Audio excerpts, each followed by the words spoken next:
Addition et soustraction de nombres relatifs en écriture simplifiée. Donc, qu'est-ce que c'est que l'écriture simplifiée? En fait, on va alléger un peu l'écriture. On va essayer de supprimer les parenthèses. Donc, pour le faire, il faut d'abord transformer les soustractions en addition. Et ensuite, on pourra supprimer les parenthèses et les plus de l'addition. Donc, 9 moins plus 3. Soustraire un nombre relatif revient à ajouter son opposé. Donc ça s'écrit plus 9 plus l'opposé de plus 3 qui est moins 3. Et maintenant que j'ai cette écriture avec une addition, je vais la simplifier, l'alléger. Je vais donc supprimer les parenthèses et supprimer le plus de l'addition.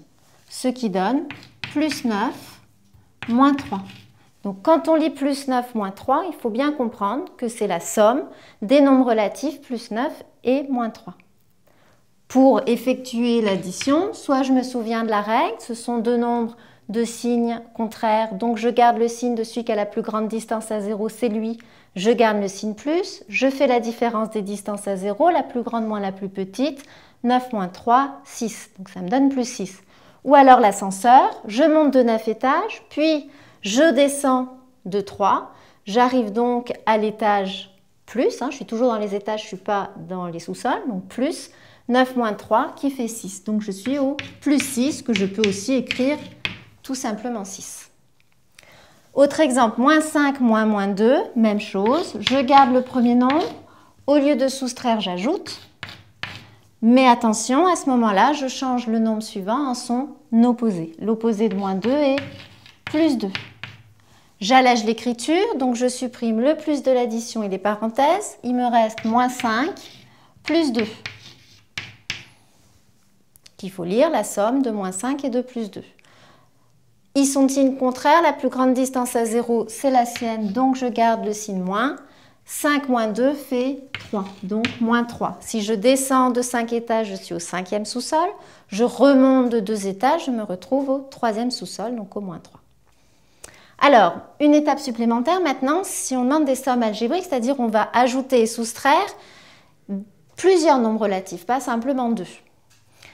Pour ça, la méthode générale à suivre, c'est je vais regrouper entre eux les nombres positifs, regrouper entre eux les nombres négatifs, faire la somme des positifs entre eux, la somme des négatifs entre eux, et finir en faisant la dernière somme de deux nombres de signes contraires. Dans l'exemple A, les nombres positifs, c'est plus 5, plus 3 et plus 7. On se souvient que A, c'est en fait la somme du nombre moins 4, du nombre plus 5, du nombre moins 2, du nombre moins 14, du nombre plus 3 et du nombre plus 7, en écriture simplifiée. Donc tous les positifs, je les écris en premier, plus 5, plus 3, plus 7. Attention à ne pas oublier le signe. Et enfin, je finis par les négatifs. Moins 4, moins 2, moins 14. Étape suivante, j'ajoute les positifs entre eux. 7 plus 3, 10 plus 5, 15. J'obtiens plus 15. J'ajoute les négatifs entre eux. Donc, si on se souvient de la méthode de l'ascenseur, ça veut dire je descends de 4 étages, je descends encore de 2 étages et encore de 14 étages. Au final, je n'ai fait que descendre, donc je suis au sous-sol, moins. J'ai descendu de 4, puis de 2, puis de 14 étages. Donc, j'ai descendu de 4, puis de 2, donc de 6 étages. Puis de 14 étages, 6 plus 14, ça fait 20. J'ai descendu de 20 étages. Plus 15 moins 20, c'est la somme de deux nombres relatifs de signes contraires, positifs et négatifs.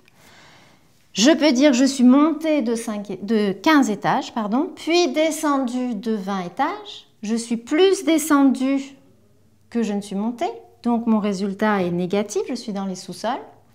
Je suis descendue de quoi? La différence entre je suis montée de 15, je suis descendue de 20, je fais 20 moins 15, qui fait 5. Je suis au 5e sous-sol. Autre exemple. Et donc, même méthode. J'ajoute le nombre. Alors, si j'écris 3 au départ, c'est comme si c'était plus 3. C'est la même chose. Donc, le nombre plus 3, le nombre moins 4, le nombre moins 2, le nombre plus 5, le nombre plus 7 et le nombre moins 5. Je les ajoute entre eux.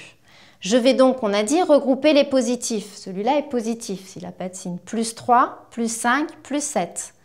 et regrouper moins 4, moins 2, moins 5. Mais là, en les lisant, attention, je me rends compte que j'ai plus 5 et moins 5. Il y a donc une astuce à laquelle il vaut mieux penser. Ça va simplifier les calculs après. Plus 5 moins 5, ça fait 0. Donc, je m'en débarrasse tout de suite. Je ne vais plus les écrire. Mon plus 5 et mon moins 5, je sais que la somme, c'est 0. Je ne les réécris pas. Donc, je regroupe les positifs qu'il reste. Plus 3, plus 7. Ou 3 plus 7. Plus les négatifs, moins 4, moins 2. Et j'en ai plus puisque lui a disparu. Donc, moins 4, moins 2. La somme des positifs, 3 plus 7, ça fait 10. La somme des négatifs, moins 4, moins 2, moins 6. Et là, soit je fais la somme de deux nombres de signes contraires, plus 10, plus moins 6, soit tout simplement, comme je savais déjà le faire, 10 moins 6, qui fait 4 ou plus 4, c'est la même chose.